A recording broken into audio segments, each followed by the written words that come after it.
6th Annual SL24 Memorial Classic is being brought to you by BTL Foundation, the Cicero family, HFM Financial, Jersey Mike's, and the Platinum Dining Group.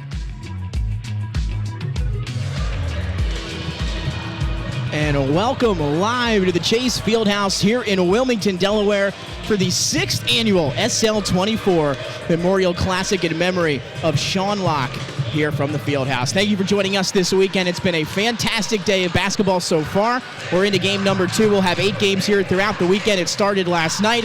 Nick Alessandrini alongside my partners Declan Landis and Barnett Harris. So here we are, guys, back courtside at the Chase Fieldhouse for a great day of basketball, but even more important, for a fantastic cause. Barnett, great to have you join us here for this one. Great to be here. Great to be here. Another year, another opportunity to call some games with 2 great gentlemen. I appreciate that, Barnett. Declan, we had a good one back in that first game between Archmere and Kennett. Almost a one-possession game there towards down the stretch. And now we're going to dive into some boys action here at 12 o'clock tip-off. It's going to be Newark and St. George's here in game number 2. And you see the schedule the rest of the way. It's going to be Odessa and Appoquinimink boys following this one at 2 o'clock. And then Ursuline and Emotep Charter, a fantastic girls matchup scheduled for 4 o'clock today. St. E's and Howard, 2 of the most talented teams here in the state of Delaware. St. E's, that top-ranked, undefeated in-the-state team. You'll see them in action tonight at 6 o'clock p.m. and then rounding it out at 8 o'clock. And what a matchup this is, Sally's and Sanford. I had a chance to check out Sanford on Thursday, a big comeback win over Howard. Sally's is the defending state champions, so that one to kind of finish things off tonight at 8 o'clock is going to be a fantastic matchup. But here we go, guys, as we're going to tell you what's more important. That's ways that you can donate here to the SL24. You've got 3 options, all very easy for you. Option number 1, you can visit unlockthelight.com/donate. You can head right to that website. They're very self-explanatory there. They will follow you through those steps to donate. Option number 2, visit givebutter.com/SL24 Classic. And then option 3, I know you got your phone on you somewhere here today around you. Just scan that QR code. That'll take you right to the donation page, and you can make your impact felt right there just by scanning that QR code and donating, of course, here to the SL24 in memory of Sean Locke, Sean's house. It's all been such a phenomenal evolution here in the past 6 years, what they've been able to accomplish. And Barnett, obviously, you knew Sean very well. And just talk a little bit about this evolution. Here we are in year number 6, and what strides they've made each and every year to make such a big impact. It's been amazing to see. I've been fortunate and unfortunately to have been here since the beginning, and just to see the growth year by year. It's been amazing, and it's been especially amazing to see the community embrace it, and then the next generation, the youth, as we see highlights of Sean, the youth be more willing and open to talk about their mental health journey and to use the resources that the Unlock the Light Foundation and SL24 strives to provide for this community. So it's just been amazing that such a tragic event has manifested itself just in only a few short years to what it is today, and I'm just so honored to play a small role, a part of it. An honor and a privilege to be here, as you said it, Barnett, to be a part of this fantastic weekend of basketball. Declan, obviously you as well, close personal to the Locke family, and thrilled to be back for another game. It's going to be another fun day of basketball, but more important, raising awareness for mental health. That's why we're all here. Absolutely, and as Barnett said, I mean, there's no better way to celebrate Sean than with his passion, his favorite game in the world. And you know, it's to see how many people have rallied around his memory, how many people loved him enough to contribute to the people that were struggling as he struggled. The amount of love and support shown in the state of Delaware and beyond is unbelievable, and it manifests itself in this weekend. Everybody looks forward to this weekend. I know me personally, once that summer starts to end, I'm already looking toward that first weekend of February. It's just such a special event. It helps so many people. I'm just honored to be a part of it as well. And now we're just moments away from getting Game 2 underway on Day 2 of the 6th Annual SL24 Unlock the Light Tournament here from the beautiful Chase Fieldhouse in Wilmington, Delaware. We had a fantastic rendition of the National Anthem before Game 1 by Kennett's Ari Peterson. So, again, we were told no National Anthem ahead of Game number 2. We'll play it by ear here as, again, both of these teams are set and ready to go. We'll dive in with some of our team previews here in just a moment. So we gave you the ways to donate. Unlockthelight.com/donate. Givebutter.com/SL24. And, of course, scan that QR code. You'll see it on your screen throughout the day, as now we will pause for the National Anthem. At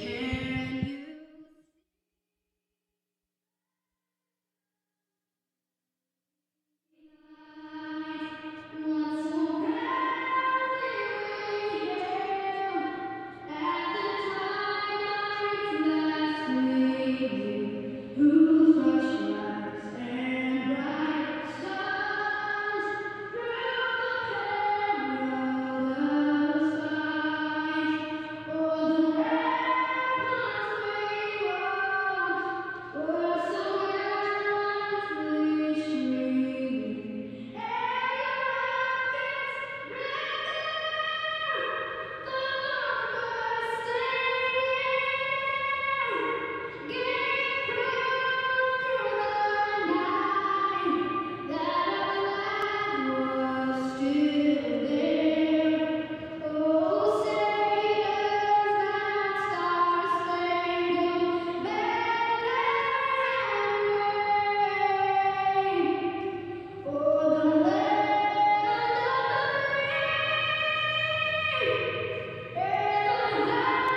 So here we go. We are ready and set for game number 2 of the SL24 day 2 of the 6th annual Nick Alessandrini alongside Declan Landis and Barnett Harris. And guys, here we go. Our first taste of boys basketball action here today. You're looking at 2 teams that are going to be battling it out. We'll start here with the Newark Yellow Jackets and Coach Shannon McCants. And talking about Coach McCants this week, it's kind of been a struggle.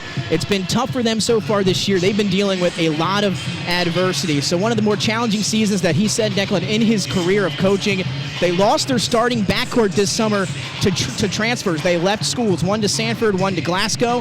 This backcourt this year is comprised of JV players, so a lot of guys making the leap up, trying to help out Newark here in their first season on varsity. He said it's good experience for those guys here to get some of that varsity level experience, but again, it's been tough on them here so far this season. Well, it's a team with a lot of fight, and I think that's what you're going to see out here today. This is a team that's going to have to scrap for this victory.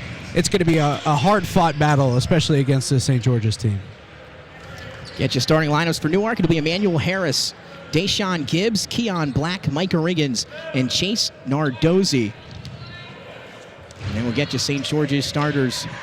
Emery Womack, Shane Davis, Blair Thomas, Kiana Lang, and Joshua Obiora as we are underway. Day number 2 of the 6th annual SL24. First taste of men's basketball action here in this one. And Nick, when you're a team and you're battling through injuries, one thing that's important, and the one thing I would like to see out of Newark is executing your plays. You want to make sure every possession counts. And they didn't score there, but they, as St. George's gets the game off to a fast pace, but they got a good shot, and that's one thing that's going to be important is to execute your plays and give yourselves opportunities. Blair Thomas got the scoring started. Now a turnover going to lead right back to Thomas through contact, some English off the window. And quickly, 4-0. Timeout. Coach McCants will stay right here courtside, but 4-0. St. George's out in front. Of course, Coach Griffin back with St. George's this year. And, of course, we know one big-time name that's coming from the Hawk program, Nashawn Bones Highland, now with the Los Angeles Clippers. And St. George has kind of been teetering that line between, playoff team and making that run. They had a great team last year, and now a lot of those guys returning. So it's going to be a fun year for St. George's. They're off to a hot start at 9-5 and looking for a win here today. But guys, we're here in year number 6, and we talked about it. We have raised over $1.6 million in the 5 years of the SL24. First year back in 2019, $208,324, and then you look back to 2023 last year in the 5th year, $527,824. We talked about the evolution and the strides being able to be met here by the SL24, and each year it just continues to make a bigger and bigger impact, and here we are here with the 6th. And it's just an unbelievable day already. We heard it was one of the biggest Friday nights last night. No better way to start off than with the game we saw before, but also we mentioned it in the first half of the game, 14,000 in auction donations alone, and it wasn't even lunchtime at that point. That's right. Keon Lang fouled down this side of the floor. I believe he'll earn himself a trip to the free throw line. That foul against Blank. And Keon Black has his first foul of the day. Now some free throws coming up for St. George's. And one thing that's been really impressive is St. George's is getting it, and they're getting off to the races. They seem to trust whoever gets the rebound or whoever gets the turnover. As Lang misses the first, whoever gets the rebound, whoever gets the turnover has the confidence and the ability to push it. They don't have to. There's not a guard coming through. They're pushing it, and it's led to 3 quick opportunities for them, and now a foul. Well, it seems like they know that they're playing a young team. That's why you saw the early timeout. The pressure has been unreal from the St. George's defense. They're playing all the way up. They're guarding all 94 feet. They're making sure that Newark doesn't find any opportunity to set up in the half court, and that can rattle a young team. Now, if I'm Newark, if in a timeout, what I'm telling my coaches, and you have to be careful when you do this, but I'm sending 4 guys when shots are up. I'm sending them back because St. George's is a fast-paced team, and so I don't necessarily know if I want my team crashing at the offensive glass rather than getting back as St. George's gets out again. There's Emery Womack in transition. Got that deep outlet, finishes down the other side of the floor, as Barnett mentioned. And now quickly 7-0, St. George's out in front. And yes, Barnett said it, they're an athletic team. They did a lot of running last year, and right back to it, kind of their go-to as they have another steal here. I believe we'll have a member of the Hawks. As he was falling out of bounds, Keon Lang was touching that baseline. So I think it's going to stay here with the Newark Yellow Jackets. 6:14 to go here in the opening quarter. A 7-0 lead to start on a 7-0 run for St. George's. And what it really does for you is it stops the fast pace. It stops St. George's. It forces them to run something to get or at least to get through 4 people, and it'll slow the offensive pressure down. Now on the flip side is crashing the offensive rebound allows you to get second chance points, and it limits that. But I think you gotta weigh the pros and cons of each. And I think right now, the pace that St. George's is off to, you want to slow this game down for them a little bit.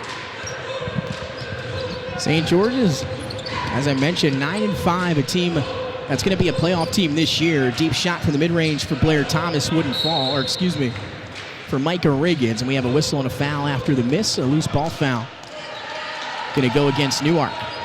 And those shots are going to need to fall because they're not going to find opportunities on the inside. You can see, like Barnett said, they were already looking for the outlet pass. Nice play by Newark, fouling them, making sure that they can get back on defense because all of those points have been in transition. We saw it in the first game, how important it is to get the head up, see what's down the floor. But Newark now needs to slow down this pace if they can and try and get a stop and a little bit of momentum.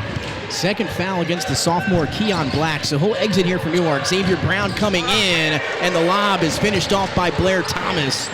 A nice lane, a nice finish. The 9-0 run as the run continues to start the ballgame. Thomas is off to a really good start. He attacks the glass. He finds the openings and the holes, and he's not afraid. He knows how to use his body as St. George's gets another turnover, but quickly then turns it back over to Newark. Yeah, almost was Womack again in the blink of an eye, scoring down the other side of the floor, but couldn't hold on to it as you see the replay here on the lob as Womack left it up to Thomas, who finished it off. Great vision and great chemistry to know that backdoor cut was coming, was looking for it the whole way, and an easy basket.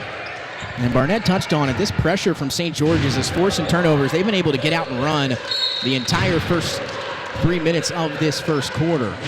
So that one knocked out of play. We'll stay down this end with Newark, and it'll be Chase Nardozzi, the senior with the honors, to inbound. And Nick, the way to beat this pressure is to have someone in the middle of the court, someone you trust, that when they get the ball, they turn around and they see what's in front of them as Newark turns the ball over again and St. George's turns it back over to them. Because when you get into the middle of the court, everything opens up. It forces the pressure. It exposes what pressure is in front of you, and it gives the man vision on both the left and the right side. And you're not in what we call the trap zone or the danger zones where you're liable to turn it over. And now a 10-second call as Newark just struggling to settle in a little bit here early in this opening quarter, and obviously we see the game plan from Coach Griffin and the Hawks. They want to get out and force some turnovers and get out and run. They've been able to do that successfully for a 9-0 run to start the game, but the last 2 times they've been able to come up with turnovers, they've turned it over themselves. As we have some subs here, first of the afternoon for Coach Griffin and the Hawks. Dominic Angeloni, the senior, will check in for St. George's. We see a little switch for the Newark defense. They're going to a zone just to try to show a little bit something different to St. George's, to try to force them to score in a different way than how they've been thus far in the game. And we'll see if they can make St. George's kind of shoot the ball over top of him here out of the zone. Angeloni drives, kicks to Womack. That's inside the three-point line. Mid-range jumper, no good. A rebound hustled down on the far side of the floor by Riggins. And he's trapped over there in the corner as he gets it to his teammate, who was knocked down in the backcourt. That's going to be a whistle and a foul against Jaden Reed, the freshman who was fresh into the ballgame for St. George's, and he's going to pick up his second foul. I like it a lot. It's a much-needed stop, and it's because of that 2-3 zone, like you were saying, Barnett. Make them beat you from the outside. They've shown that they can get to the rim. They've shown how athletic they are. Make sure that you're compensating for that. Allow them to shoot those threes and make them. That time they missed. I think that's going to be the game plan moving forward for Newark. Seeing that pressure out of St. George's once again, but not before another quick whistle and another foul, as that's going to be the third against St. George's. That one against Emery Womack, his first, one of the leading scorers this season. They call him M. Strong, smart leader, defender, great at driving to the basket. He runs the offense. His first year on varsity, he was an all-state wide receiver and defensive back, and now taking that to the hardwood this winter. It's all these multi-sport athletes around here. Zion Smith tries to get it past half court, knocked away, re-corralled by Emmanuel Harris. As Newark having some trouble getting into the offensive side of the floor. Nice layoff for his teammate Nardozzi underneath. Couldn't finish, he gets it back. That shot off the mark. Rebound to Angeloni, and once again, the Hawks out running, and they're going to turn it over the outlet just a little out of the reach of Emory Womack. St. George's has gone off to a quick start, and obviously it's a 9-0 game, but they're not playing clean basketball themselves. They've had, I think, 3 of the last 4 possessions. They've turned it over, and they're getting ahead of themselves a little bit as well. So if Newark can get a score or 2, this game can get back within reach. Harris driving. Angeloni got a piece of it with the right hand, and now here's where St. George's wants to be. Womack fakes the pass, left-hand layup too strong. Angeloni is there on the follow. That's an impressive putback. One-hand catch release. Looked like he almost spun it in his hand as he was doing it. Is that what the young folks call jelly? I wouldn't know. I've always been told That's right, I'm an old soul. Declan, inform us. Nardozzi from the corner. That 3 is long, but right into the hands of his teammate, Micah Riggins. He couldn't finish. How about the third time? That shot's blocked underneath. Got the right hand on it, did Keon Lang. And now St. George's pulls it out of the pile. 3 minutes to go in the first, 11-0 Hawks. Driving, some contact, and then hitting the deck. And he's going to earn himself 2 free throws is the junior Shane Davis. I almost wonder if St. George's is going a little too fast for their own good. Like you said, Barnett, they're not playing clean basketball. You almost wonder if they should set up in the half court a little bit and figure out their offense to make their transition a little more lethal. Yeah, or just have a little bit of control. They've been throwing these 3/4 court passes and a little bit ahead or a little bit behind. If you can play fast but not be in a hurry, and it seems like they're more in a hurry. Rather, or just sometimes you just drive into the defender, forces you to stop. So the opportunities are there. They just need to settle down. Early game jitters. You got off to a fast pace, so they're looking for the slam bam. Thank you, man. And here is Shane Davis at the line, knocked down the first. Davis, known for his energy, he's the energy guy here on this Hawks team. Great at attacking the rim. They call him Speedy D, and Speedy D knocks down the second. And once again, right back to that pressure. I'm not sure, guys, if we've seen St. George's operate in the half court. And as I say that, Womack comes up with the steal. Easy finish. And he's going to do it himself. Defense to offense for Womack and the Hawks. So just as a teaching point, right now, St. George's has like a 3-2 press. So the numbers, that may have been a backcourt violation. But so that means St. George's only has 2 people in the entire backcourt. Conversely, Newark has 3. If Newark flashes one of the 3 players that are in a backcourt to the middle, he turns around, it's a 3-on-2, and now you're forcing that pressure on St. George's defense to get a stop. Whereas when they keep it in the backcourt and they're just passing horizontally instead of vertically, then it's just been turnover after turnover. So I think you gotta have someone in the middle who's, as Newark misses a 3, have someone in the middle to pose a threat. St. George gets another turnover. And it turns it over themselves, man. We're seeing kind of a theme here in the first quarter. It's a little bit out of control here for St. George's, but they do have a 15-0 lead to start the game. That one way off the mark for Gibbs. Rebounds battled around for, and into the hands of a Yellow Jacket. Stuck underneath the basket, going up with it strong was Robert Daniels. And we'll see if we have a whistle and a foul on the floor. We'll see here in a second. It's going to be on the floor. It'll stay with Newark. Possession under the basket. Well, and if you're Newark, I wonder, maybe you should just slow down a little bit. Maybe work it into the middle. Call me old-fashioned, but see what you can get out of the front court and try and make some opportunities there. I mean, they're still scoreless, you know. Let's see if they can't put up a good shot in the half-court offense. That foul against Womack. So something to pay attention to. Every Womack picks up his second foul. So a big part of that St. George's team here in this one, already with 2 minutes to go here in the first quarter, and St. George is still riding that 15-0 run to start the game. Newark still just trying to end this drought and stop the run from the Hawks. Here's Zion Smith driving, kicks it up ahead to Daniels. Daniels stuck underneath, shot blocked by Angeloni, and what do you know, leaking out ahead of the pack is Blair Thomas, and he'll throw it down with the right hand. And a 17-0 run and ongoing here for the St. George's Hawks in game number 2 of the SL24 here on Saturday.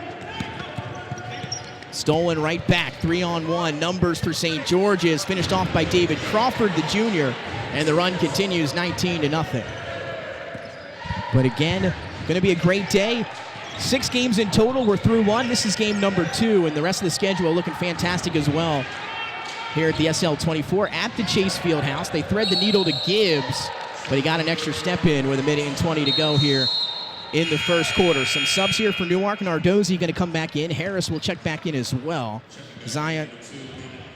And now you're going to take a look and check out this replay here on the one-handed throwdown in transition. This is what St. George's was kind of looking for, is Blair Thomas able to elevate and throw it down rather easily for the one-handed jam. Nick, can you dunk like that? Maybe a couple of years ago when I was in better shape. But it's been some time. I can dunk on that in the pool basketball like we used to play back in the day. There's a drive on the baseline to Nardozzi. Newark just looking for an open look. It's going to be Harris.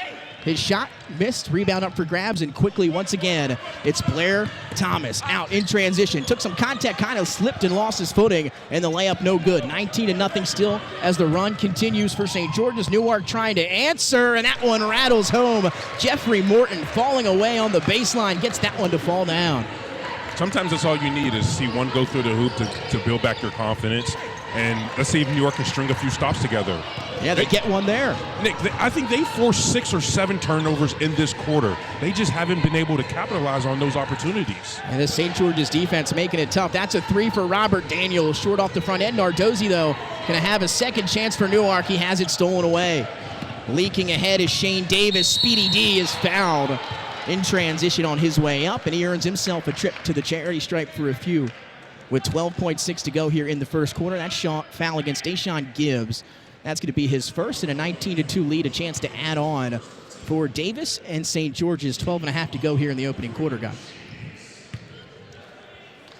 And again, don't forget, there are some phenomenal auctions that are underway right now that you can check out online. Signed jerseys from Eagles defensive end Brandon Graham, of course, sealing that Super Bowl victory a few years ago with the sack and the strip fumble on Tom Brady as the first free throw is off the mark for Davis.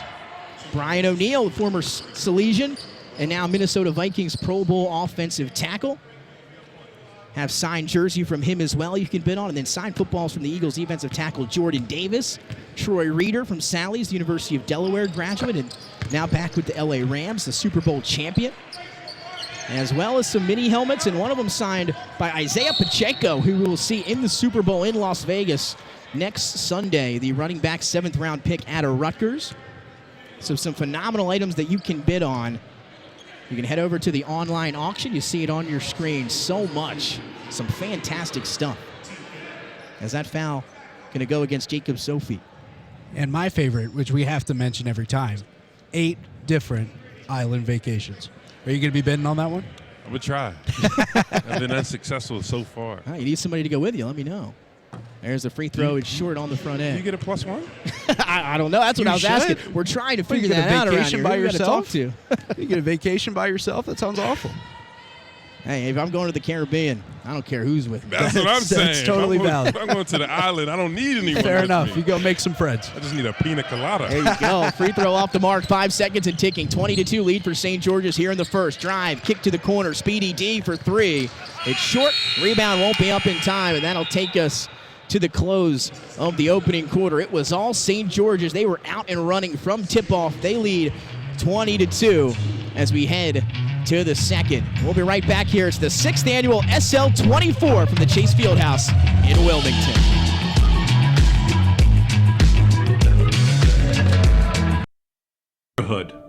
That embraces you. A school that sharpens you. A tradition that inspires you. Change is inevitable, but growth is optional. So go forth and do not fear changes in life. Instead, look to them with full hope. God, whose very own you are, will lead you safely through all things.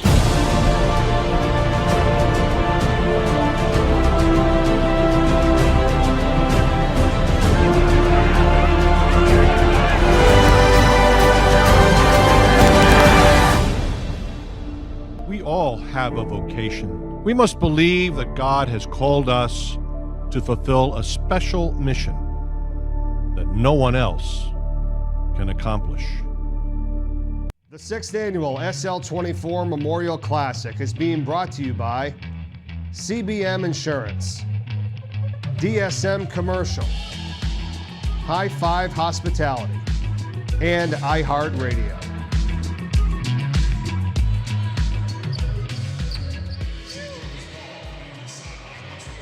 And welcome back, everyone. The 6th annual SL24 Memorial Classic in memory of Sean Locke here from the Chase Fieldhouse in Wilmington. We appreciate everybody joining us here on the live stream. If you're in and around the area, make sure you're able to stop by. A phenomenal event going all day here today. Nick Allison journey alongside my partners, Barnett Harris and Declan Landis. Guys, here we are, game number 2, our first taste of men's basketball here at the SL24 on day 2. Great action last night between St. Mark's and DMA.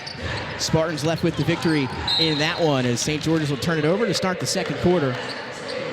If I'm Newark's coach, at the end of that first quarter, I'm telling my guys, I know it is 20-2, but we forced 7 turnovers and got 0 points off of it. So while it's 20-2, it doesn't seem like this game is that far out of reach because they just could not capitalize off of the turnovers. Now, on the flip side, if I'm the St. George's coach, I'm like, guys, we have 7 turnovers in the first quarter, and we didn't capitalize off of forcing maybe 6, 7, 8 turnovers for Newark. So both sides, I think, I would tell my coaches, I would tell my players to settle down, settle in, and try to limit the turnovers.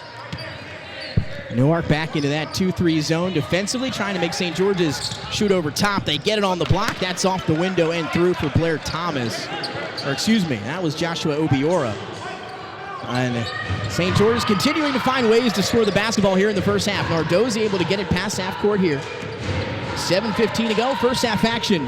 22-2, St. George's with a 20-point lead here early. And another steal. Womack leaking ahead of the pack. They get it to Shane Davis. Nice feed to a cutting teammate. That's Jacob Sophie. And that's great passing there in transition from the Hawks. Yeah, and unselfish basketball, too. Had a chance at the layup, much rather get the easier opportunity. Looks over his shoulder, finds a teammate cutting to the rim. Just great basketball from St. George's. And another 10-second call against Newark. Having trouble getting it into the offensive set here against the St. George's pressure. So another 10-second call, second of the game. Blair Thomas, he had 8 in the first quarter. Emery Womack had 4. Those were leading scorers for St. George's, but everybody kind of getting in on the action for the Hawks here in this one as you see the replay. Nick, I want you to, next time St. George's gets in their press, I want you to look at the center court and just see how much open space there is and how many opportunities for a guy to fill in that gap and provide some relief for the Newark guards trying to face this pressure as St. George's hits another 3 by Crawford. And they have not stopped scoring since tip-off. St. George's came ready to go here with some early afternoon action. 27-2, Nardozzi fakes it, but it didn't work. Blocked underneath by Jace Munson. They do have another opportunity, but just for the moment, stolen back by the Hawks. Well, you mentioned it, Barnett. Plenty of open floor, and it's not like they don't have any height that could go in and catch the ball. It's surprising. I feel like they should be filling that gap and just see what opportunities it can create down the floor. 3 for Sophie. It's long off the window, but right into the hands of his teammate Chase Munson, who has an easy layup off the miss. So everything going St. George's way here through the first 10 minutes of this ball game. We've got 5:52 remaining in the first half. A turnover there for the Yellow Jackets, 29-2. And again, there are many ways that you can donate here to the SL24. Again, you'll see them on your screen throughout the day, but you can head on over to unlockthelight.com/donate.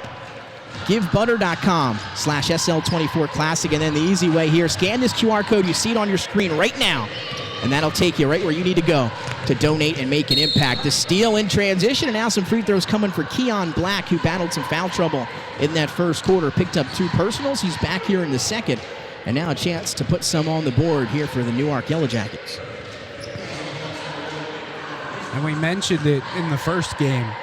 More than 100 lives saved by Sean's house. Incredible. So every single donation matters and is going to help people. It's just a beautiful cause. It is in year number 6. And again, just a special shout out to Chris Locke, the Locke family, for all that they have done here over the years and help spreading awareness. Again, all of this in the honor of Sean Locke, 2012 St. Mark's High School graduate. Barnett had a great chance to play with him there at the University of Delaware. And just Sean, a phenomenal person in general and a phenomenal basketball player, obviously, as well. Again, he loved to play. And he loved to give back, too. I remember the first time I actually met Barnett was at Mount Aviat summer basketball camp. And to have those guys come out and teach a bunch of us, basically middle schoolers trying to, develop that passion, develop that love meant so much to so many people. And that's something I'll never forget. Sean taught me how to shoot. I didn't know how to shoot. And he helped me fix my shot. He stayed with me for hours during those 2 weeks. That one just a little bit out of the reach of Keon Black as Newark turns it over. Some subs here for St. George's. Coming back onto the hardwood will be Blair Thomas alongside Keon Lang.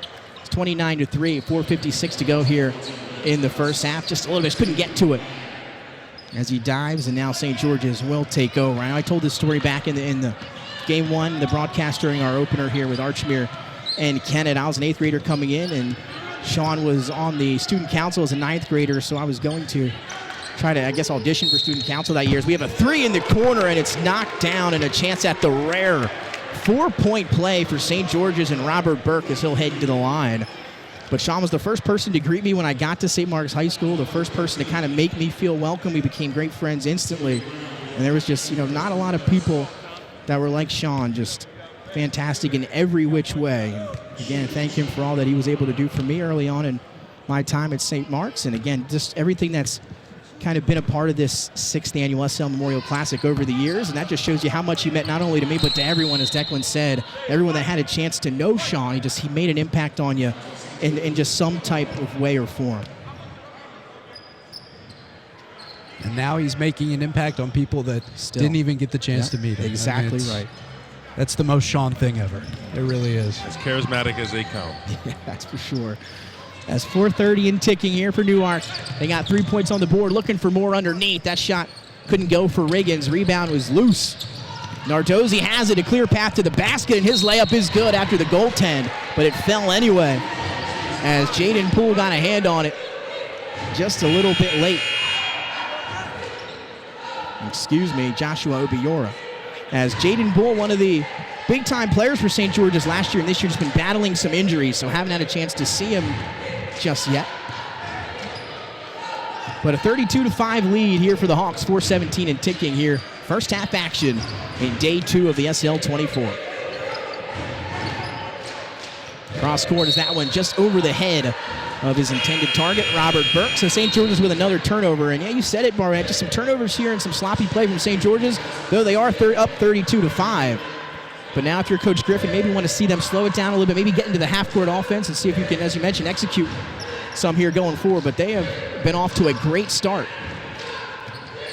And Newark is finding opportunities. They're just not able to convert. So eventually you'd think the shots are going to start falling, especially if they're finding passes to the rim. But it is just a little bit out of control for both teams right now. And one thing that goes against Newark is the height. The height difference between St. George's and Newark is a little significant, and you see, and St. George's players crash the board, they crash the hoop, and sometimes that can work against you. But Newark's players are playing hard, they're forcing turnovers, they just have to figure out how to capitalize it. But yes, I would think about running more, executing my plays, running some surefire plays that I'm really confident in, to try to see a few quick buckets just to build our confidence back. Fadeaway jumper from the baseline, no good. Offensive rebound is rejected, sent back. That time by Micah Riggins. You see the QR code on your screen right now. That's how you can donate. Very easy. Just take out your phone, scan that QR code. That'll take you to the website where you can donate, make an impact, make your impact felt here for the SL24 and Sean's house. Angeloni will reset things up top. Under 3:40 to go here in the first half. Back to Angeloni, contested 3 from the corner, is long off back iron. Tipped around out of play, and now we'll go to the Newark Yellow Jackets here with 3:32 still to play in half number 1. Don't forget, merchandise on sale as well. Short, long sleeve t-shirts, sweatshirts, hats, beach towels, exclusive ornaments, tumblers, magnets, and much more. All on sale here at the Fieldhouse. They've got great tables set up. You can come check it out. Some phenomenal stuff here for the SL24. Also, head online. You can get it online at unlockthelight.com, and you can just head over there to check it all out. Unlockthelight.com, as we have a whistle and a foul down here. Riggins going to head to the free throw line. That one against Angeloni, his first. And now some free throws for the Yellow Jackets with 3:16 to go in the second. I've decided I'm not leaving the arena today without a new hat. That's what I'm going to do. It's the go-to. The merch is unbelievable. Definitely pick some up. And, of course, it goes for the best cause possible. So Barnett sporting the crew neck. It's Sean's house crew neck, right now. Looking I'm good. trying. Looks I'm good. trying. I've been seeing that around the arena. That's a really nice crew neck. I'm trying to stay youthful. Yeah, absolutely. Got to, Trying right? to stay young. Trying Name to of stay the game. Trying to stay hip with the next generation. And they've been wearing these crew necks, so That's I have right. to do it. It's like nice looking material, too. They you wander know? over there at the half, and you'll see me with that crew neck on from half number 2. 3:15 after the missed free throws for Newark. Still 32-5 as we approach the 3-minute mark here of the first half. We all see now some other teams that have stuck around after their games, teams that are playing around later that are all down here. Some contact and a whistle on the shot by Joshua Obiora. And the sophomore will head to the free throw line. Still 3 minutes to go here. That's going to be the 4th team foul against Newark. So we'll have one more to spare here as we wind down the second.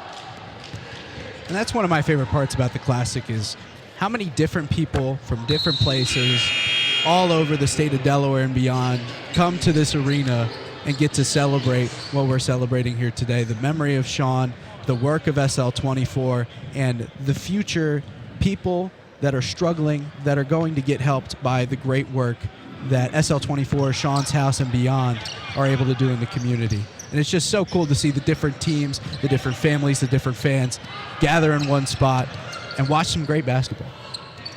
And St. George is able to come up with another turnover. Defense has been great today.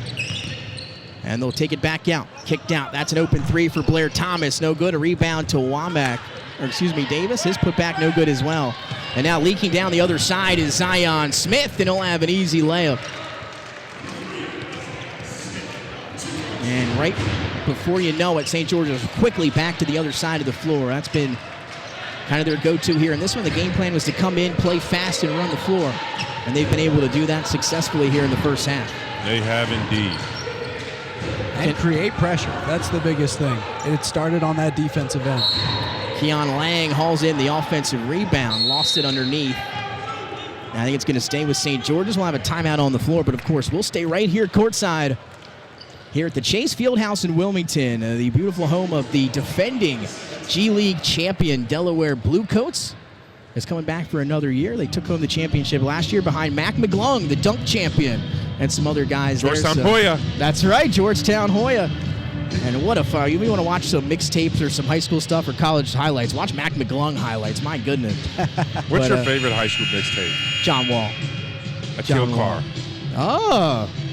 See, there underrated. you go. That's Yeah, it is underrated. That's very underrated. Because that's a conversation I've had. I'm sure you have had in the past. Who's your favorite high school mixtape? Yeah, that's one I haven't heard yet. I've had the opportunity to play against him when I was in high school. So I was living that on the AAU circuit. What was that like? Like knowing that you were stepping onto the floor and playing against somebody like that? Like, how do you even prepare? Play zone. Play zone. Play And zone. in AAU, that's like unheard Good answer. of. That's a good answer. As we were back at St. George's, gets a quick bucket out of a great out-of-bounds play that opened up for Blair Thomas, who's having a good game. He's playing very well. He is playing very well. He's fast. He's under control, controls his body. A whistle here, and it's going to be a turnover for Newark. Yeah, talking about Blair Thomas, 6'5", has got great size at that shooting guard position. The team's leading scorer, rebounds, team leader. He does it all. It's his 4th year on varsity, been playing as a freshman, and how about the nickname Air Blair for Blair Thomas? And he plays at all 3 levels, which is good. He can handle the ball. He can set up the plays. He has a nice dribble pull, and he will attack the glass. Or, as we saw, catch an alley-oop. Do they still call him alley-oops? Sure, why not? I did. I was going to say. or do they say, what did the youngins say, Declan? I like just a nuke. You don't need the alley anymore. I think it's just a nuke. Toss the oop. Lob City? Lob City. Lob City. There we go. Back to the Clippers era. I was going to say. That's a little throwback. Or the 2013-2014 Delaware Blue Hens. Oh, yeah. We were the real Lob City. Oh, yeah. There you go. I remember watching you guys there on TV. Jimmy getting those good angles. In that NCAA tournament, I'll tell you. I'm not going to lie. My dad's a Drexel alumnus. I've always been a Drexel fan. Those years with those Delaware teams, they converted me for a little bit. I had to root for you guys. I'd like to hear it. My dad didn't speak to me for a little bit when we would watch those games. Dad can't be perfect. Then. Nah, you know. A heck of a run. It was. It really was. It was always fun watching those games at the Bob. Lane violation here on the free throw. It'll go against the Yellow Jackets, 35-8, 144 still remaining here in half number 1. And remember, it's more than just about a basketball game here. I want young people to understand that they are more than a number, more than a score, more than a grade. And the mission at the SL24 Unlock the Light Foundation promotes that idea in 3 ways: educate, assist, and support. And what a job that they have done. Corner 3 is off the hands of Blair Thomas. It's short. The rebound right into the hands of Josh Obiora, and we have a whistle and a foul. We'll see if it's on the floor or if Obiora was on his way up. And it looks like it'll stay down on the floor. That one against Deshaun Gibbs, his second for the Newark Yellow Jackets. One thing I would tell Newark at halftime is to try to limit second chance opportunities. St. George's has had a number of offensive rebounds as Obiora misses the first. They have had a number of offensive rebounds in the first half, so I would try to limit your opportunities, limit them to get second chance points, and then convert those missed shots on the offensive end. And if I'm St. George's coach, I'm telling them, keep crashing the glass. We're getting second, third chance as Obiora misses both, but they get an offensive rebound. Keep crashing the glass, provide opportunities for you or your teammates, because sometimes you might not get it, but you might tip it to another teammate, as Obiora is able to draw another foul, what appears on Deshaun Gibbs, and goes back to the line for 2. So there, you get a second chance opportunity and draw another foul on one of Newark's main players, who now has 3 fouls in the first half. Yeah, picked up 2 back-to-back just there, and both of them against Obiora. And just to talk a little bit here about Josh Obiora, the sophomore at the free throw line, as the first one is up and rolls around and out. Obiora, 6'7", listed out here for St. George's. Talented, gifted, tons of potential, has the tools to be the next St. George's great player. When talking to Coach Griffin, can play 1 through 5. When you're 6'7", can play 1 through 5 with that diversity. That's pretty impressive. He's a shot blocker, can play on all 3 levels, and 7-foot wingspan. Can you guess his nickname when he wears number 34? Baby Greek Freak? Baby, there you go, Giannis. They call him Giannis. I love it. I love it. Yeah, that'll those intangibles alone will probably get you a shot at the next level. Right. I'll tell you what. So I'm just glad they don't call him Thanasis. I'm sure he is too. Oh man, that was a good one there. No, I hope no one ever gets called a baby Thanasis. I can't imagine. I don't even know how you would react to hearing that. You know, a whistle underneath the basket there. Oh man, seen some funny highlights of Thanasis here the last few weeks. Well, he's got a ring, so good for him. Hey, one more than me. 35-8 inbound to Newark. Trying to find a basket here as we tick under a minute to go in the first half. That one up and just off the back end of the iron for Keon Lang, and then put back up and through. And Newark with a big basket, and Lang able to strike, or excuse me, Xavion Robinson on the offensive rebound. And Nick, that was a really good out-of-bounds executed play, as we see Lang with a wham, bam, thank you, ma'am, slammy jam. That's going to be on the SL24 highlight reel. We've seen a few of them here today in this one. That might be a SportsCenter top 10 play. There you go. Yeah, he rose up in more traffic than rush hour. It's But as I was saying, unbelievable. that was a really good executed play out of bounds from Newark. They lined up 3 players split, which split the zone and add that third player to cut to the hoop. And he missed the layup, but he got the offensive rebound and scored. And so they have some good plays, and they were able to execute that time. A tough season for Newark, dealing with that adversity and trying to go back for more. Obiora is there to clean it up, but Keon Lang was feeling after throwing the last one down, and almost threw that one down as well, both through traffic. And that time just wasn't able to finish it and then hit the deck pretty hard, but he is good. Up to see him back up and looking pretty healthy there. He attacks the glass, and you got to love it. As a former big guy, you just got to love how he attacks the glass hard. You won't always make every dunk. No one does. But you want to attack because it'll provide you opportunities and it provides you chances to get fouled and draw fouls. And you always want to be aggressive in that way.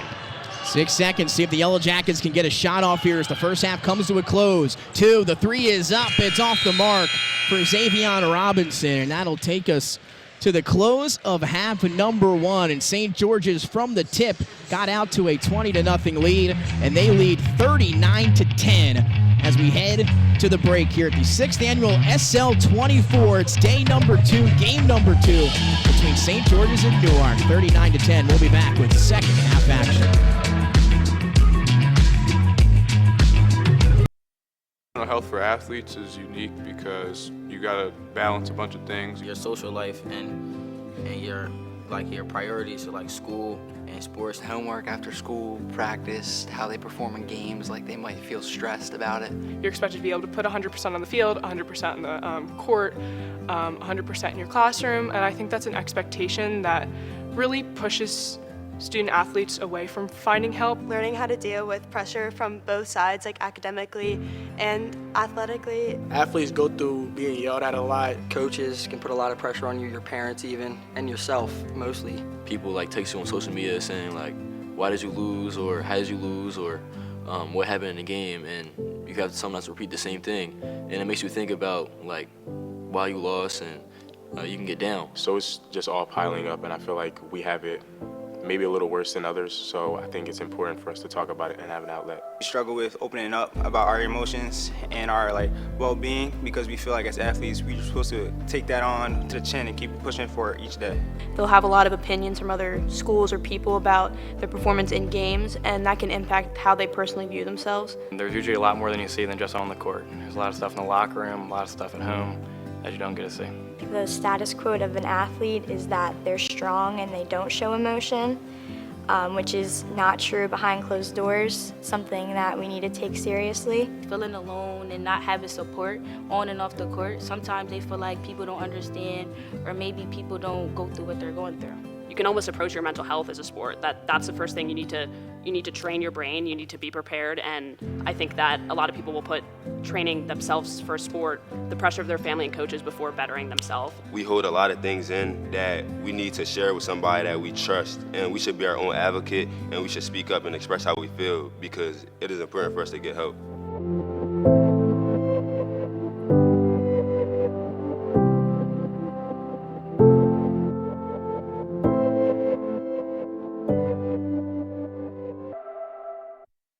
Sometimes all you need to change your life is a sign. Like an actual sign that's like above you. And no, I don't love B-dubs just because I'm a buffalo with wings. Frankly, that's offensive and reductionist. It's like they made beer into a place and gave that place sports and chicken wings. And the people, the best. Marty! You're dead weight! Yeah, this place is kind of like heaven. You know, without needing to get hit by a bus. Let's go sports bar! Partnerships built on relationships. That's our motto at CBM Insurance, and those words guide everything we do. We provide the best possible service experience because our focus is on the relationship first. When you join CBM, you join a team with an average of 20 years in the insurance industry, long-standing relationships with our carrier partners, and deep roots in our community. We stand ready to be your trusted partner and insurance advisor. Jersey Mike's slices your sub right in front of you, see? The slicer, the meat and cheese, it has a rhythm.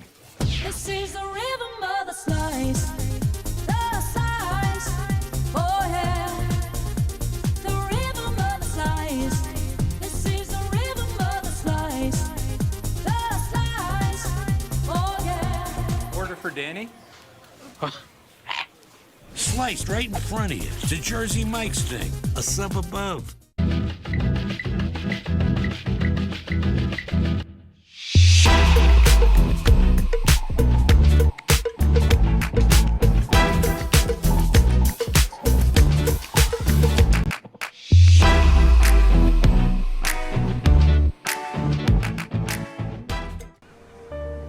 Welcome to the award-winning Lighthouse Cove Event Center in Dewey Beach, the Mid-Atlantic's premier wedding venue destination, offering beach-inspired weddings, receptions, and special events on the Rehoboth Bay. Whether it's simple and understated or grand and elaborate, Lighthouse Cove Event Center delivers a once-in-a-lifetime wedding experience.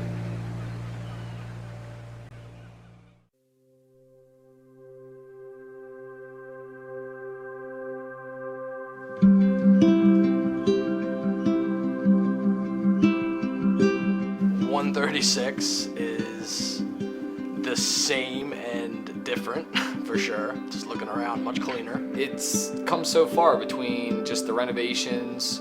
Definitely a lot nicer and a little bit cleaner than when we were here. If you're going to West Main Street, there was always something going on at 136, whether that was coming in to hang out or, bring a couple friends over and we'll hang out back. People came here to hang out with Sean Locke, and it doesn't hurt my feelings to say that. People want to come hang out with me. No, people want to come hang out with Sean Locke. It's just amazing to see that it's a place that people want to gather when it was a place that we always wanted to gather. The house was never empty when we were here, and it's amazing to know it's not empty now. That weekend before, we had rented a house in Dewey. We all played in a local, in a golf tournament down in Bethany Beach. All of our friends were there. We had a great weekend. And then Wednesday, mid-afternoon, you get the call. So none of us saw it coming. It hurt, obviously. It's something I'm still not over, right? You do think, what could I have done? Did you see any signs? Did you see it coming? And I can confidently tell you myself, Mr. Locke, everyone will tell you the answer is no. None of us saw it. That's what makes it so bad. The disease that is so bad is just people don't feel comfortable coming out. Before Sean's passing, there was kind of a mental image you would think of, or I would think of, when I thought of somebody who might be suffering from depression. And when Sean passed, that to me was an eye-opener because he was the polar opposite of that. It was definitely one of the hardest times of our lives. I think it made us really realize that, hey, we got to be there for each other. I would say everybody that I know in Northern Delaware knows about Sean's house. That holds true to what it was when we lived here. It was always a place that you could just walk in, walk through, hang out, walk out the back door because it was always open, just like it is today. When Sean passed, it was a tragedy and it was devastating and it kind of really crushed a lot of people. But being able to turn that into something so positive, his name is living on every day in amazingly positive things. As college kids, this was a place that we wanted to come to, we wanted to be. We had some of the best memories in college inside these walls. It's amazing that it's helped so many people because it helped us when we were in college.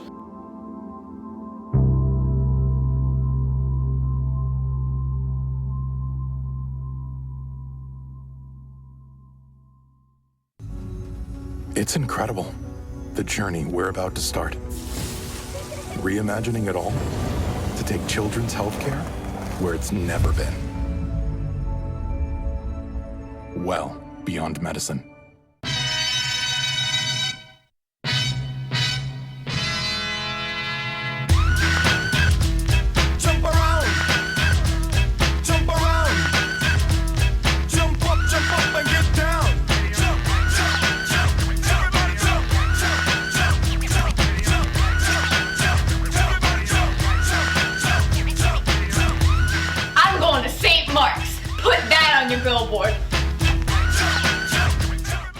Hi guys, my name is Mia. I'm one of the peer leads here at Sean's house and I'm here to talk to you about self-care today. So self-care is something that is extremely overlooked, but it's also extremely important to your own routine. It actually isn't that difficult to do either. It doesn't have to be an overcomplicated or time-consuming practice. It can take as little as 1 hour every day. Sometimes it can help for you to make your own go-to list of personal activities that really bring you joy and help rejuvenate yourself, get your body moving. It can be something such as watching a funny movie with friends, listening to music you enjoy, taking time to eat a nutritious meal, or even just go for a walk around your block. Remember, self-care can also just mean not overextending ourselves, which could also mean not saying yes all the time. Sometimes saying no for your own well-being and not feeling guilty about that can be considered as a form of self-care as well. So just consider maybe taking 1 hour out of your day to do some kind of activity that can make you feel rejuvenated and happy. This is really crucial to our own personal, I'm sorry. Okay, go from there. Yeah. This is really crucial. And bring us home. Okay, this is crucial to preventing burnout. We all balance so many activities, whether it's work, personal relationships with friends or family, and as a result, our own personal well-being can take a backseat and be neglected. So just consider 1 hour, just taking the time to do something that makes you feel good.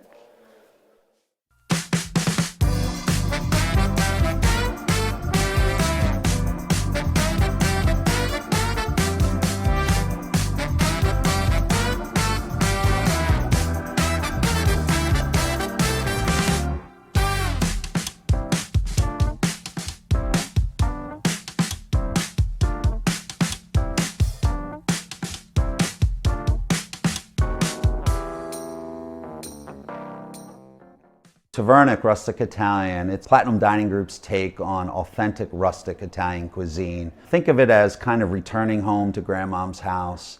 Sauce on the stove, meatballs simmering, warm, crusty coal oven pizzas coming out of the kitchen.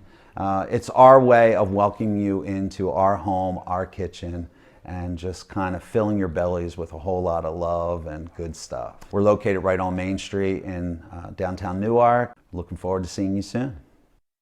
I know a lot of people. I know a lot of people through my kids, through my wife, through family, through friends. I'm open about my previous struggles. I kind of hid my recovery days because it wasn't accepted. Any one of my successes today are because I faced my fears and I wanted to make a change.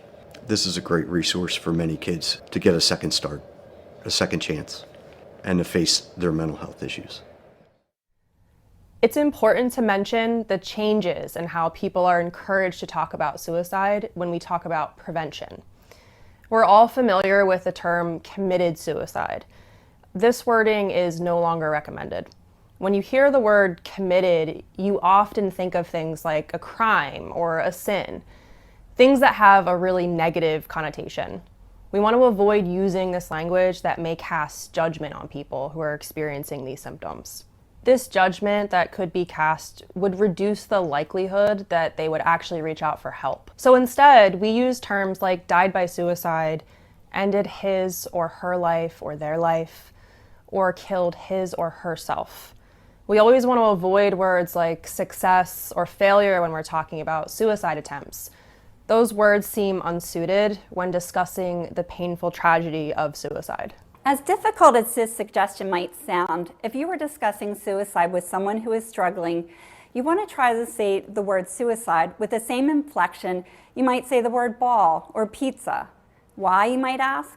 This is because the person in front of you is already struggling just to talk about this aloud. You want to convey that you can have this conversation, and also that they don't need to take care of you or minimize their thoughts or feelings on your behalf. Although challenging, this sets up the best environment for a person to share. Warden Taylor, LLC, real estate law firm, specializes in real estate settlements. Let us help you settle on the home of your dreams. Wills and trusts. Let us help prepare for you and your loved one's future. Business formations. Keep yourself and your business safe by forming an LLC or corporation with us. Warden Taylor, LLC. Bringing our experience to your experience. Connection is important when someone in your life is struggling with depression, suicidal thoughts, or a challenging time. Connection can be something as simple as sending a text, sitting next to someone on the couch, or making a phone call. If you're the one that's struggling, it may be the last thing you want to do to connect with someone else. But more often than not, it can improve your mood and well-being, so it's worth giving it a shot. If connecting with others seems overwhelming, know that you can always take small steps. Rather than isolating yourself in your room, try going to the library to study. Though you always have options, whether it's coming to Sean's house, visiting a therapy dog, or even sitting next to the couch with someone. Remember that you always have options, whether it's coming to Sean's house to visit one of our pet therapy dogs or sitting to the couch next to someone. Being in the presence of others can make a big difference.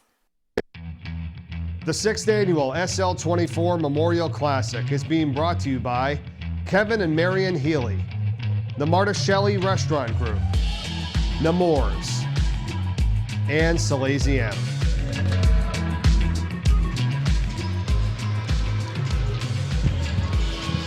And welcome back live inside the Chase Fieldhouse here in Wilmington, the home of the Delaware Bluecoats for the 6th annual SL24 Unlock the Light Memorial Classic. We are in day 2, game number 3. Nick Alessandrini alongside Declan Landis and Barnett Harris. A first half between St. George's in Newark. It was all Hawks. They lead 39-10 as we are almost moments away from getting the second half underway here in Wilmington. But of course, we are all here for a bigger cause than basketball. The SL24 Memorial Classic is in honor of Sean Locke, a 2012 St. Mark's grad and a 2016 UD grad, and the former Division I basketball player who lost his battle with depression on July 18th, 2018. The SL24's mission is to educate, assist, and support high school and college students battling depression. The funds raised will help SL24 to keep providing valuable services at Sean's house, including the Pier 24 program and Sean's room, both at St. Mark's High School and the Warehouse in Wilmington, Delaware, as well as St. George's High School. So that's why we are all here,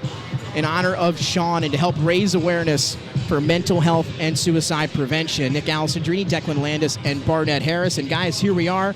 Half number 2 coming up, our first taste of men's action today. It's been all St. George's there in the first half. What stood out to you guys? Just St. George's aggressive defense, their willingness to attack the lane, their willingness to push the pace, and their ability to share the ball and play free. And on the other end, Newark isn't necessarily playing bad defense. It's just their offense struggling. They've been able to force plenty of St. George's turnovers, whether careless passes or steals. But they just need to try and take advantage on the other end of the floor, get in that half-court set, maybe work from the inside out, and see if they can't create some opportunities toward the rim. So we are set, and we are back in action here, 39-10 as we begin the third here at the SL24. Game number 2, day 2. Newark trying to answer, hanging shot blocked by Baby Giannis Obiora, and then taken the other way, and a foul as Emery Womack goes up. So some more points potentially coming here for St. George's to start the third quarter. Guys, the new rule for high school basketball here this year, the running clock of over a 35-point lead anytime in the second half. The old rule last year was it had to be in the fourth quarter before the running clock started. That is no longer the case. So if at some point here in the second half St. George's were to be up by 35 or more, we would have a running clock here in the second half. Womack at the line. First free throw for him is up and through. So some of your leading scorers from half number 1. For St. George, it was Blair Thomas. He led the way in double figures with 10. Crawford added 5 off the bench for St. George's. Then 2 points across the board for some guys for the Yellow Jackets, Nardozzi, Harris, and Smith. Is that free throw off the mark? And Newark calls in the rebound. And St. George is still opting with the aggressive defense, up so many. And you do got to appreciate, not letting your foot off the gas, making sure you don't get complacent in this game. Newark trying to battle back in this one.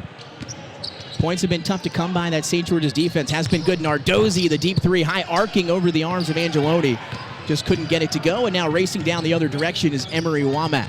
One thing I wonder is, with this being an NBA regulation court, whether some of the players either don't see the NBA line or just sometimes maybe get confused. He took that from Dame Lillard range there, but and you see sometimes maybe get adjusted that it's the actual first line that's a high school 3, and you see a lot of threes taken from NBA regulation. I actually think that's a good point, Barnett. You're right, and I've seen it happen. I've talked to people that have been out on the court as we see the replay and a foul. Some free throws coming up that time here for Keon Lang, the foul against Micah Riggins, his first. So some free throws coming up for St. George's, but that's something that has been an issue when you talk to some people that, they're used to that one line. They see that deep one. That's what they think is the 3 line, and they take those shots as the first free throw is knocked down for Keon Lang. So 41-10, the lead to 31 with 7:04 in the third quarter.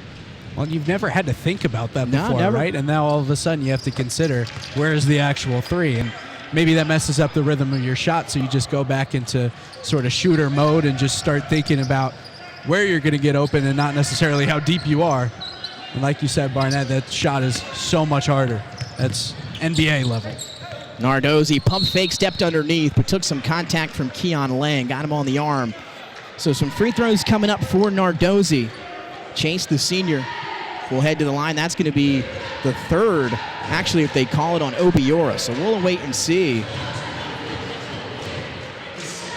And Nick and Declan, I don't know if you saw it, but Newark attacked the middle of the lane, and that opened up the opportunity. It was a little bit of a 3-on-2 there when he drove down the middle of the lane because they filled those opening gaps that we mentioned in the first half, and it led to a foul drawn and a chance to get 2 points.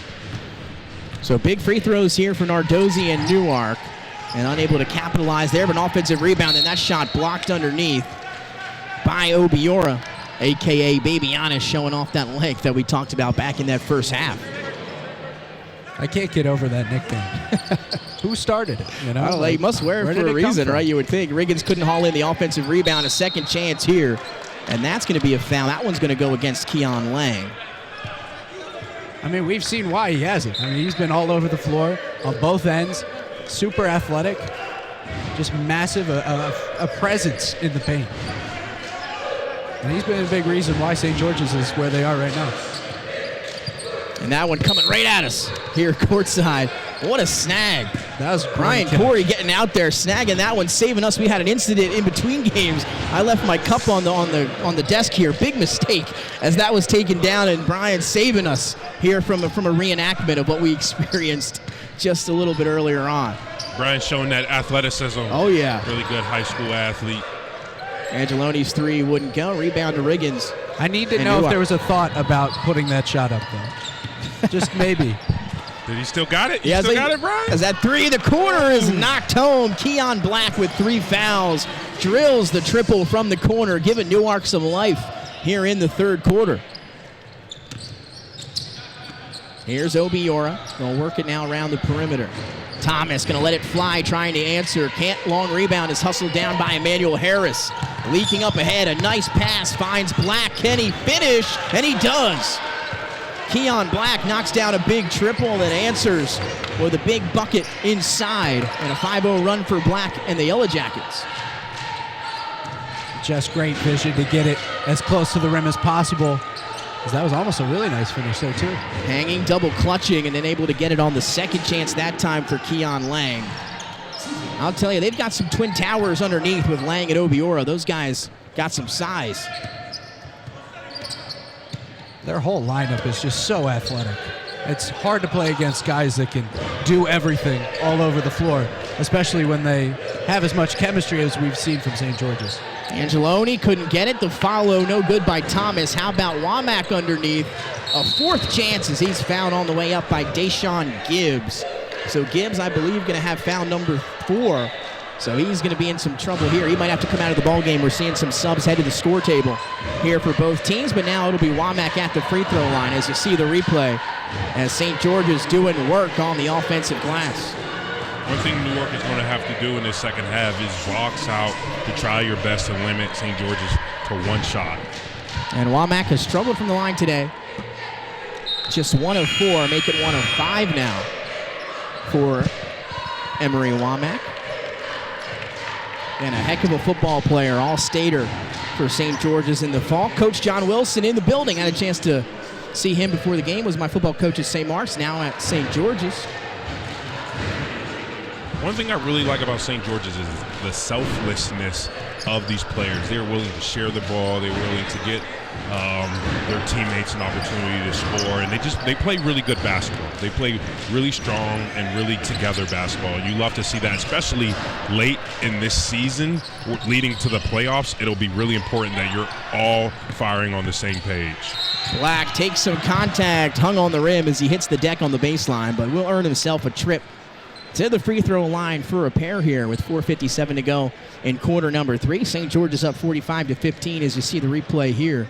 So a 30-point lead for St. George's. Some contact there from Obiora.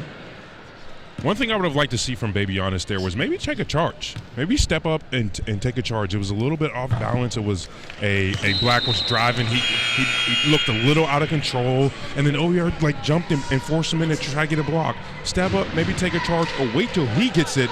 He's athletic. He's long. He could have jumped up after the ball was released to get the block. But you want to, as you get later in your career, especially trying to get to the next level, you want to be able to control your body with the offensive guy driving at you to avoid getting those fouls. And that's something I want him to work on, because he's tall, he's athletic, and he's a presence down there, but he wants to stay out of foul trouble. Well, to your point, he's tall enough to impact that shot without blocking. Like, it's not like you're taking anything away from just staying on your feet, and you're having the opportunity to turn it into a turnover and a foul. Womack there to clean up the miss from Thomas on the corner three. Now he'll head to the line after a whistle and a foul. So Womack back to the line. He made 1 of 2 on the last trip. He was 2 of 6 now coming in with 2 more here on the way. And talking about Obiora, just to stay on that subject here rather quickly, that'll be the second foul on Xavier Robinson. Is Obiora 6'7"? We talked about the height, just a sophomore. He might not be done growing just yet at 6'7", so some room to grow, as Barnett mentioned. He's going to have a couple years to really kind of focus on that game and build it up a little. Barnett, what are you measuring in at? About 6'9", 6'10" with shoes on. Yeah, so there you go. So you know how that world is. What were you in high school? I was probably about 6'8". Yeah, see, there you go. My senior year, I probably got another inch or so heading into college. Yeah. About the 6'9", 6'10" range, about a year. Nick, I'd appreciate it if you don't ask me about my height, please. I won't either. Up ahead was Womack, couldn't handle it. And the lead will remain at 30 on the turnover there. And we have seen some of that in terms of these deep outlet passes in transition. We see St. George's trying to get out and run a lot, and they've done so successfully for sure for the most part, but happened to come across some turnovers as well. And that's something that, just to be frank with you, I know this game's getting a little out of hand, and it might not make the difference now. But you get late in the season, that'll cost you in a close game. They've had far too many turnovers on those outlet passes when they get a turnover. You can't. You have to capitalize when you cause a turnover. You have to capitalize on it. You can't just give it back, because in a close game, it won't always be the score it is today. And in late games and in the playoffs, those possessions count. And that's exactly what Coach Griffin is trying to prepare this group for. They've got their eyes, set on a playoff run. Left underneath, that might be a travel, an extra step. That time for Jace Munson, and Munson, the junior big man, going to get called and whistled that time. Yeah, this team has higher aspirations. They're definitely looking forward to making that tournament, trying to go on a postseason run. Well, and you mentioned turnovers now, but I mean, think of the way they started the game, right? Like it was slow out the gates for them, because there were just so many passes out of bounds or careless passes that landed in the hands of Newark defenders. If this is a playoff game, you're starting off that game slow, your momentum is cold out of the gate. And it's hard to battle back against really good teams that are all fighting for the same spot you are when you're turning the ball over so much like that. Micah Riggins has his first field goal down the other side for Newark. He gets it up and through. And now 46-18, a timeout on the floor. We'll stay here, 3:20 remaining in quarter number 3. And while we have a minute, let's go over some of those ways that you can donate here to the SL24 during the weekend. It all starts with that first link, unlockthelight.com/donate. You can head over to that website to make your donation, unlockthelight.com/donate. You see it on your screen right now. Option number 2, visit givebutter.com/SL24 Classic. Again, givebutter.com/SL24 Classic. And then option 3, the easy one. You see that QR code right on your screen now. Pull out your phone, bring out the camera, and that'll take you right to the website. QR codes very much relevant now here in 2024. There's one for you that could really help the SL24 to make your impact felt. Scan that QR code. It'll take you right to the donation page, and you can make your donation there. St. George's only one basket guy so far here in the third quarter. So again, they got off to a great start in the first half, struggling with some of those turnovers that we talked about and unable to really get things going here in the third. And they are 4 of 8 from the free throw line in the third quarter as well. So just 50% mark at that time, and see if they can tighten some things up here late in the third quarter. And don't forget, auctions are up and running. We talked about the sports aspect of it Jordan Davis signed football. Troy Reeder signed football. Jersey signed by Brandon Graham and Brian O'Neill. A mini helmet signed by Isaiah Pacheco, who you can catch in the Super Bowl next Sunday in Las Vegas with the Kansas City Chiefs. Alec Boehm signed baseball. Zach Wheeler signed baseball. And a signed bat from the former NL MVP, Jimmy Rollins. That's a lot of good stuff there. There it is. Thomas fading away. Can't knock it down. Riggins almost had the rebound, but lost it out of play. We'll see which way the officials decide to take it, and it will be ball to Newark with some pressure here from St. George's. Well, we talked about the sports stuff, guys, and then, Declan, I know this caught our ears in the first game. We've been talking about it a little bit. 8 elite island vacations from around the Caribbean as Newark turns it over. Here's Womack looking up ahead. Crisp pass over to Thomas. Perimeter three is nothing but net for Blair Thomas. And he's got 13 points now to lead the way for St. George's and a 31-point lead as we have a travel in the backcourt. That one against Xavier Brown, the sophomore. Yeah, I won't lie. If I was in a different tax bracket, your read here would be a little more convincing for me. Right. Unfortunately, I have some student loans I got to pay off first. Then we can worry about it. That's true. Phillies-Dodgers game, VIP tour, and a Phillies Diamond Club experience. Sixers tickets, NASCAR tickets, a Rolling Stone package with merchandise for their concert at the Link this summer. Prom packages as Womack has a floater in the lane. Tipped around as it didn't fall. Yellow Jackets trying to pick it up off the floor, and they're able to do it quickly up to Riggins. That prom package is really important, too. That's a big deal for the high school kids right there. That is a big one. I've got a younger brother. He's a senior. I know he'd really appreciate that. So. Is he at Sally's? He is at Sally's, yes. Is he a gent? He is a Salesian gent. It was... Salesian gentleman, right? Is that Absolutely, yes. It was a little touch and go there for a little bit, but he's really matured. So, proud to see him. He's one of the best setters in the state of Delaware for volleyball. Yeah, we're talking about if I that do say pregame. so myself. Volleyball is a great sport. It is. And if you're listening out there, parents, if you have children who play basketball, also think about having them play volleyball. Absolutely. I played volleyball for 2 years in high school. Did you? And I kid you not, that taught me more about how to control my body. You have to be athletic. And influence in important ways for basketball than any other sport. Absolutely. I mean, when you're going up there and as a big guy, you're banging with other bigs, you're trying to avoid guards, trying to avoid people taking charges. Volleyball, trying to avoid the net, taught me so much about control and precision and moving my body in air and in a controlled environment that it's incredible. So all you hoopers out there, as we get a strong take by St. George's. Think about playing other sports, but particularly volleyball. Absolutely. And it's a fun game. It's a beautiful game. It's fastly growing. We've got the Pro Volleyball Federation that's started to open up, and that's so much fun to watch. I'm a big Atlanta Vibe fan. They're 3-0, so feel good about that. But yes, absolutely sign up for volleyball. And it just recently became DIAA in Delaware, so all the more reason to try it out. A very nice take that time by Speedy D, who has a chance at the old-fashioned three-point play. He's able to convert it, and now 53-18. And that is at the 35-point mark here. So we'll have a running clock until Newark can cut the deficit as Munson comes over, breaks it up. Last touched, of course, by the Hawks. I personally can't stop thinking about, coming out of an AP Calc test, putting on a volleyball uniform, and seeing Calc. you in the center. I was going to say, seeing Barnett on the spot. front line there, you talked about 6'10" with shoes on. I think I'd quit on the spot. My goodness. How many did you get up and send right back? Now you get up, put the arms up, right, play defense? I had a couple, but it took me a while. I kept hitting it's the not net. Exactly. It's not hitting easy. the net. It's not easy. One of my You good think friends you would is just that. use your basketball athleticism, and then you just keep hitting the net. So it took me a while. By year 2, You need Declan's brother to set for you. That's what you need. Yeah, he put it right where you need it. 35 seconds and ticking here in the third quarter. 54-18. It's been all St. George's here at the 6th annual SL24 Memorial Classic. Day number 2 here at the Chase Fieldhouse in Wilmington. A phenomenal night to get underway last night with the girls and boys game 2. And now here we are with a nice slate. 6 games, 8 total for the weekend, 6 today. Robinson around the back. Chris move. Can he finish? He's fouled on the way up. That time by Jaden Reed, the freshman. So a nifty move in transition, showing off the handles, and he'll earn himself a trip to the free throw line. As the lead at 36, so the clock going to stock here at 1.8.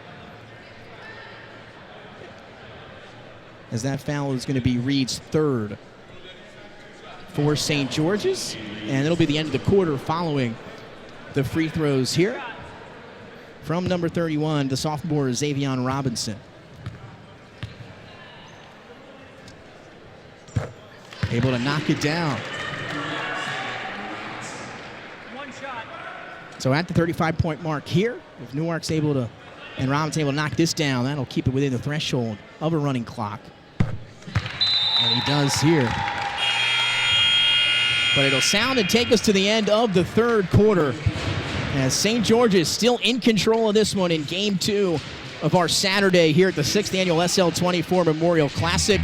54-20, Hawks over the Yellow Jackets. We'll be right back with fourth quarter action.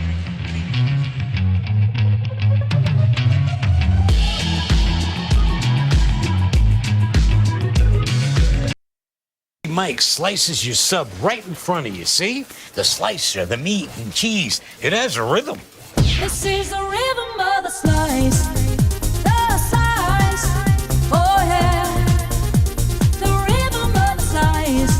This is the rhythm of the slice. The slice. Oh yeah. Order for Danny? Sliced right in front of you. It's the Jersey Mike's thing. A sub above.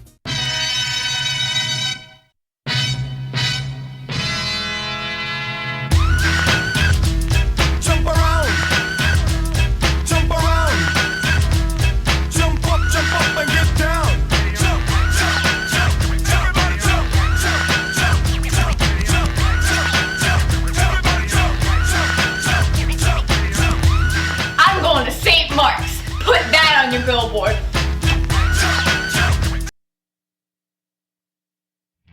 The 6th Annual SL24 Memorial Classic is being brought to you by TKO Hospitality, Ward & Taylor LLC, and Diamond State Financial.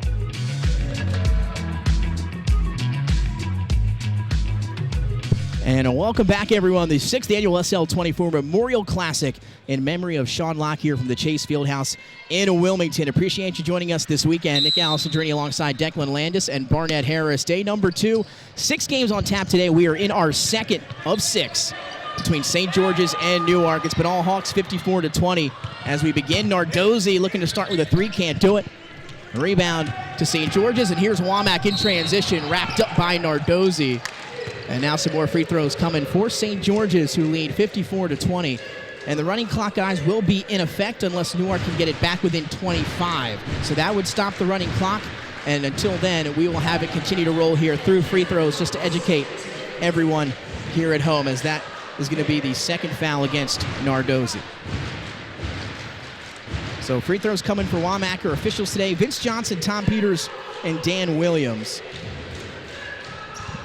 As Womack's free throw is up and through.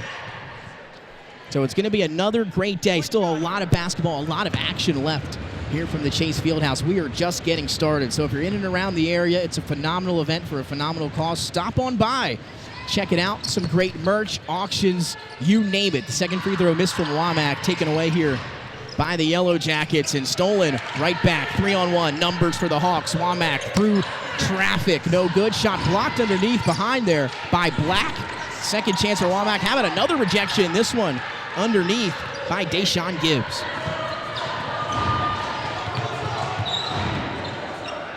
Nardozzi, pull up 3. Bank is open here on a Saturday early afternoon, and Nardozzi has another field goal. We talked about Dame range earlier. That was another zip code on that 3. Yeah, don't blink though. Emery Womack speeds down the other side and lays in that left-handed floater.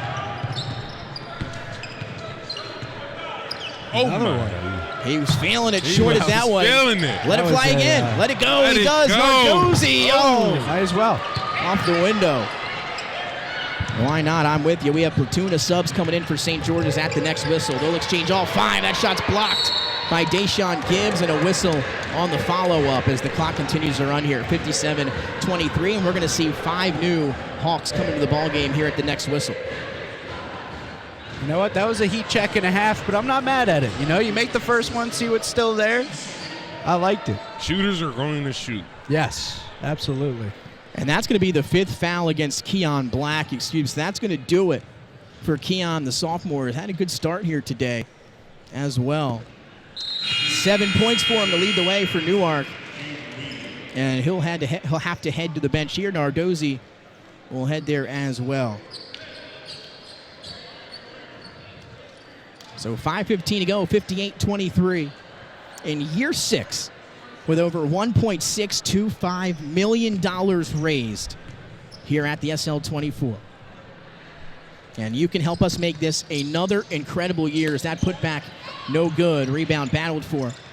Your donations, the online auction, merchandise, ticket sales, all of it. It goes directly to help support and fund Sean's house and the SL24. And count that one, plus the foul. And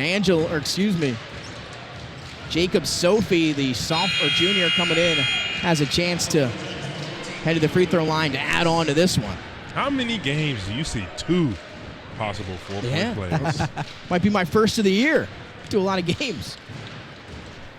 And St. George's riding all the momentum here in this one. Again, it's such a phenomenal event. All the teams get so excited to come play here at the Fieldhouse for the SL24. I know they've got it booked on their calendars all year long. It's hard not to. I mean, this is just such a special weekend. 4 to play. The 3 is up, rims out for Emmanuel Harris. And quickly missed that time by Burke.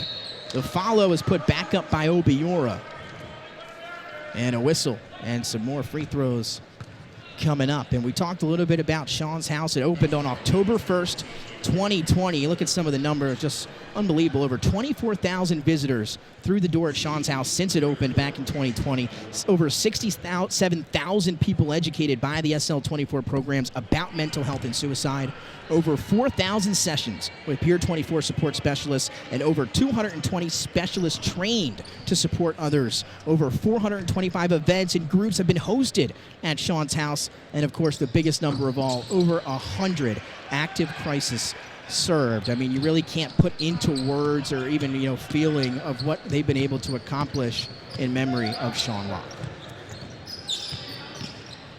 63-23, lead to 40. Newark trying to cut in late in this one. That 3 is knocked home. The freshman, Zion Smith, here out on the left wing, buries it.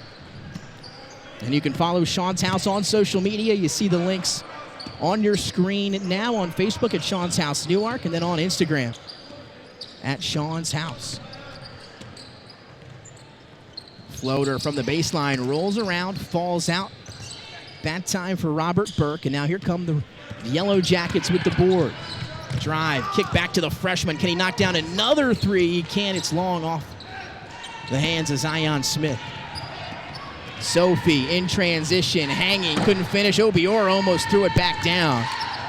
But now a third chance. Nice look by Angeloni. They get it underneath, and that's going to be finished off by the big fella, Keon Lang, the senior for St. George's.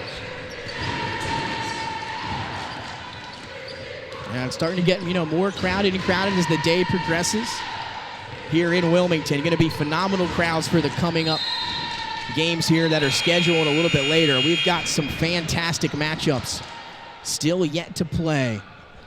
Yeah, some real powerhouses rolling through. I mean, your eye immediately goes to Ursuline and Imhotep coming up.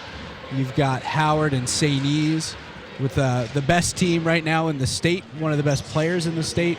And then, of course, the main event, Sally's and Sanford, which has been such a great rivalry at this Classic tournament in years past, including last year. A heck of a game. That's going to be a down fun to the wire. Baby Giannis in transition. Giannis. Just a little bit out of control as he had some defense breathing down his neck there. Baby Giannis was a little bit of a baby Thanasis right there. You can't have them all. Can't have them all. He is a sophomore. He's young. He has a long way. He's going to be good. I think he's going to be really good. But I think Thanasis spent a little bit of time with the 87ers right in the beginning of their G League. Hey, that's when they were playing at the University of Delaware. That's right. Yep, you're absolutely right. As that 3 was off the mark. My Under goodness, a minute to go. I forgot about that. Leaking up ahead. Here's Sophie. Nice pass inside. If that one would have went, would have been a top play nominee. Instead, it falls out. Under a minute to go here from the Fieldhouse in game number 2 between Newark and St. George's. As the Yellow Jackets going to turn it over, but the clock will continue to run.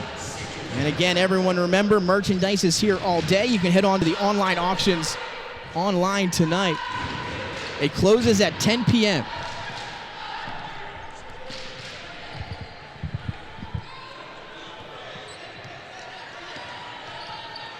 As now, St. George's going to hold it up here, 65-26.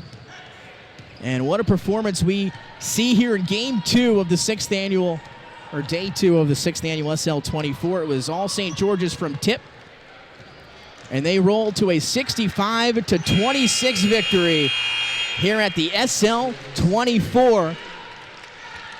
And what a performance it was by the Hawks. Guys, quickly, thoughts on that performance? Powerful performance by St. George's. They from start to finish, they imposed their will, and they had it at every level. 3, attacking the glass, offensively, and from the free throw line. Yeah, good team win. They really cleaned it up in the second half, which I think was the biggest takeaway for me, that they showed that they can get themselves under control and really continue to dominate. Newark put a heck of a fight up, kept it close in that third quarter. It just wasn't enough today. It was St. George's. They improved to 10-5 on the year. Newark falls to 3-12. What a performance it was from Coach Griffin and his group today. And again, all for a fantastic cause. Emery Womack had 12 points. Blair Thomas with 15. And they led the way for the Hawks, a team with high playoff aspirations. Well, that'll do it for us here in game number 2. A lot of basketball action left here on Saturday at the SL24. 6 more games are coming up. It's going to be Odessa and Apo at 2, and that's going to be your next taste of basketball action. Well, guys, this has been a fun morning. I appreciate it. Declan and Barnett, we're going to have some more action here the rest of the way, but I appreciate you guys joining me on the call. As you see the schedule in front of you, Odessa, Apo, Ursuline, Emotep, St. E's, Howard, and then Sally's and Sanford rounding it out. So for all of us here at the desk for game 2, thanks for tuning in. It's the 6th annual SL24. St. George's with a big victory.